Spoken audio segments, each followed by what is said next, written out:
ഇപ്പോൾ ഒരുപാട് യൂട്യൂബ് ചാനലുകളുണ്ട്. എല്ലാ യൂട്യൂബ് ചാനലിലും ഒരുപാട് പ്രോഡക്റ്റ്സ് എടുത്ത് വെച്ച് റിവ്യൂസൊക്കെ ചെയ്യാറുണ്ട്. പ്രത്യേകിച്ചും വെളുക്കാനുള്ള ക്രീം, ഹെയർ ട്രീറ്റ്മെൻറ്റ് എന്നൊക്കെ പറഞ്ഞിട്ട് ഒരുപാട് കാര്യങ്ങൾ ചെയ്യാറുണ്ട്.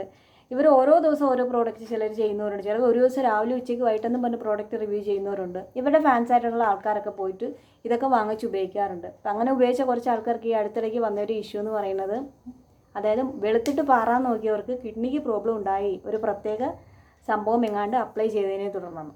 അപ്പോൾ എനിക്ക് നിങ്ങളോട് പറയാനുള്ള ഒരു കാര്യമാണ്, നമ്മളിപ്പോൾ ഒരു സംഭവം ഈ ആൾക്കാർ വെളുക്കാനെന്നോ അല്ലെങ്കിൽ മുടിയുടെ കാര്യം എന്ന് പറഞ്ഞ് ഇറക്കുമ്പോൾ അത് അതുപോലെ അവർ പറയുന്ന അതേ റിസൾട്ട് കിട്ടുമെന്നുണ്ടെങ്കിൽ അവർക്ക് ഈ മോഡലിനെ വെച്ചിട്ട് ഇതിൻ്റെ പരസ്യം ചെയ്യേണ്ട ആവശ്യമൊന്നുമില്ല.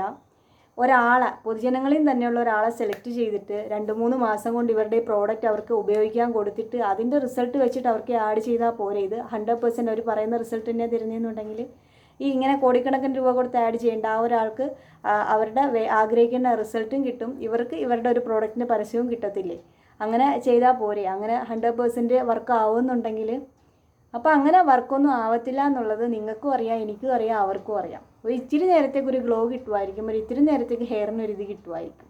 അതിനൊക്കെ അപ്പുറത്തേക്ക് ഇതൊന്നും കൊണ്ട് ഗുണമൊന്നുമില്ല. നമ്മളെ പ്രകൃതിയിൽ തന്നെ കിട്ടുന്ന ഒരുപാട് സംഭവങ്ങൾ നമുക്ക് അപ്ലൈ ചെയ്യാൻ പറ്റുന്നതാണ്. നമ്മളെ അടുക്കളയിൽ തന്നെയുള്ള ഒരുപാട് കാര്യങ്ങൾ നമുക്ക്, നമ്മളെ നാട്ടിൻപുറത്ത് നമ്മളെ മുറ്റത്തൊക്കെയുള്ള ഒരുപാട് സംഭവങ്ങൾ നമുക്ക് നമ്മളെ ചുറ്റുവട്ടത്തുള്ളപ്പോൾ എളുപ്പ വഴിയെന്ന് പറഞ്ഞിട്ട് ആളുകൾ ഓടി ഇതിലേക്ക് പോകുന്നത്.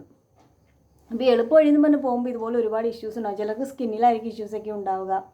അപ്പോൾ നമ്മൾ ഈ പ്രകൃതിയിൽ നിന്ന് തന്നെ എടുക്കുന്ന സംഭവങ്ങളാവട്ടെ, ഇപ്പോൾ കറ്റാർവാഴ ആവട്ടെ, അതല്ലെന്നുണ്ടെങ്കിൽ നമ്മൾ തൈരൊക്കെ ആവട്ടെ, അതായാൽ പോലും നമ്മൾ പറയും ഒന്നും അപ്ലൈ ചെയ്യുന്നതിന് മുമ്പ് സ്കിന്നിന് പറ്റുമോ എന്നൊന്ന് നമ്മൾ നോക്കുക, അതിന് ശേഷം മാത്രം അപ്ലൈ ചെയ്യാമെന്ന് പറയാറുണ്ട്.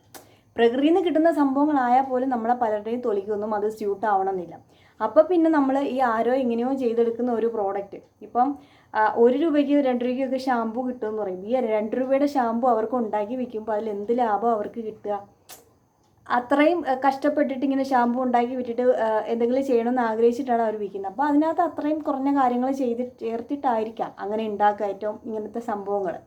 അപ്പോൾ നമ്മൾ എന്താ ചെയ്യേണ്ടതെന്ന് വെച്ചാൽ, നമുക്ക് ഈ പ്രകൃതിയിൽ നിന്ന് കിട്ടുന്ന സംഭവങ്ങൾ നമ്മളെ ചുറ്റുവട്ടത്തുണ്ട്. ഇപ്പോൾ വെളുക്കണം എന്ന് ആഗ്രഹിക്കുന്ന ആൾക്കാർക്ക് അങ്ങനെ നമ്മൾ ആഗ്രഹിക്കുന്ന പോലെയല്ല, നമ്മളെ തൊലിയുടെ ഒരു ഗ്ലോ ഒന്ന് വർദ്ധിക്കും, ഒരു ബ്രൈറ്റ്നസ് ഒന്ന് വർദ്ധിക്കും, ഒരു ആശ്വാസം കിട്ടത്തക്ക രൂപത്തിൽ ഒരു ഇത്തിരി സോഫ്റ്റ്നെസ് ഒക്കെ കിട്ടണമെന്നുണ്ടെങ്കിൽ നമുക്ക് കറ്റാർവാഴൻ്റെ നീര് ചേർക്കാം, പാൽപ്പാട, തൈര്, പിന്നെ ഇപ്പം വെള്ളരിക്ക, തക്കാളി, തൈര്, ഇതെല്ലാം കൂടി ഒരുമിച്ചാക്കിയിട്ട് മിക്സിയിൽ അടിച്ചതിന് ശേഷം നിങ്ങൾക്ക് മുഖത്ത് തേച്ചിട്ട് കുറച്ച് കഴിഞ്ഞ് കഴുകിക്കളയാം. ഇത് മുഖത്ത് തേച്ചതിന് ശേഷം നമ്മൾ ഉണങ്ങി പിടിച്ചു കഴിഞ്ഞാൽ പെട്ടെന്ന് കഴുകാൻ തുടങ്ങണം. ഉണക്കാൻ വേണ്ടി നിൽക്കരുത്. ഉണങ്ങാന്ന് വെച്ചാൽ നമ്മളെ മുഖത്തെ വെള്ളം, ജലാംശം അങ്ങോട്ട് ഇത് വലിച്ചെടുക്കും. അതുകൊണ്ടാണ് അങ്ങനെ പറയുന്നത്. പിന്നെ നമ്മൾ ധാരാളം വെള്ളം കുടിക്കുക. ഈ കാര്യങ്ങൾ ചെയ്യുമ്പോൾ തന്നെ നമുക്ക് നല്ല രൂപത്തിലുള്ളൊരു മാറ്റം കിട്ടും. അല്ലാതെ ക്രീമൊന്നും അപ്ലൈ ചെയ്യുന്നതുകൊണ്ട് നമ്മൾ ഈ ഉദ്ദേശിക്കുന്ന മാറ്റമൊന്നും കിട്ടത്തില്ല. കുറച്ച് നേരത്തേക്ക് നമുക്കിങ്ങനെ ക്യാമറയുടെ മുന്നിലൊക്കെ വന്ന് നിൽക്കുമ്പോൾ ക്രീം ഇട്ടിട്ട് അതിൻ്റെ മുകളിൽ പൗഡറൊക്കെ ഇട്ടിരിക്കുമ്പോൾ ഒരു ബ്രൈറ്റ്നസ് ഒക്കെ തോന്നും. ഇച്ചിരി കഴിഞ്ഞ് മുഖം ഒന്ന് കഴുകിയിട്ട് അന്നേരം നോക്കുമ്പോൾ തോന്നും. നമ്മൾ ഈ കുക്കറി ഷോ ഒക്കെ കാണുമ്പോഴേ, ഈ കുക്കറി ഷോയിൽ പാചകിച്ച സാധനത്തിനോട് ഒരിക്കലും ഒരാൾ കുറ്റം പറയുന്ന കണ്ടിട്ടില്ല. എന്തെന്നറിയാമോ? ഈ കുക്കറി ഷോയിൽ നമ്മൾ എല്ലാ സാധനവും ചൂടായിട്ട് തന്നെ അവരെ കൊണ്ട് തീറ്റിക്കുക. ചൂടാറി കഴിഞ്ഞാൽ അതിൻ്റെ കുറവുകൾ നമുക്ക് മനസ്സിലാവും. ചൂടോടുകൂടി അവർ തിന്നിട്ടാണ് അതിൻ്റെ റിവ്യൂ പറയുക. അതുപോലെ തന്നെയാണ് ഈ പ്രോഡക്റ്റിൻ്റെ കാര്യവും. നമുക്ക് ആ ഒരു സമയത്തേക്ക് കൂടിപ്പോയാൽ ഒരു 1/2 ദിവസത്തേക്ക് കാണാൻ എന്തെങ്കിലും ഒരു മാറ്റം കിട്ടും. അത് കഴിയുമ്പോൾ പിന്നെ നമ്മൾ വീണ്ടും പഴയ ആൾക്കാരാവും.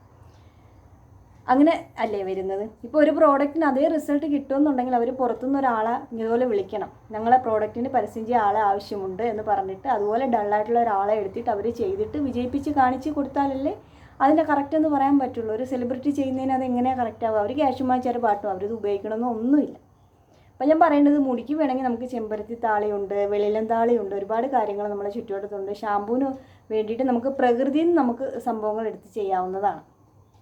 മുഖത്ത് തേക്കാനുള്ള ഞാൻ ഈ പറഞ്ഞ കണക്കുള്ള നമ്മൾ അടുക്കളയിൽ നിന്നുള്ള സംഭവങ്ങൾ എടുത്ത് ചെയ്യാവുന്നതാണ്. ഇതൊക്കെ ആഴ്ചയിൽ 1-2 വട്ടം ചെയ്താലും ദിവസവും ചെയ്യണമെന്നൊന്നുമില്ല. നമുക്ക് നല്ല രൂപത്തിലുള്ള കാര്യങ്ങൾ നമ്മളെ പ്രകൃതിയിൽ നിന്ന് ചുറ്റുവട്ടത്തും തന്നെ എടുക്കാവുന്നതാണ്. പിന്നെ വെറുതെ കാശ് കളഞ്ഞിട്ട് നമ്മൾ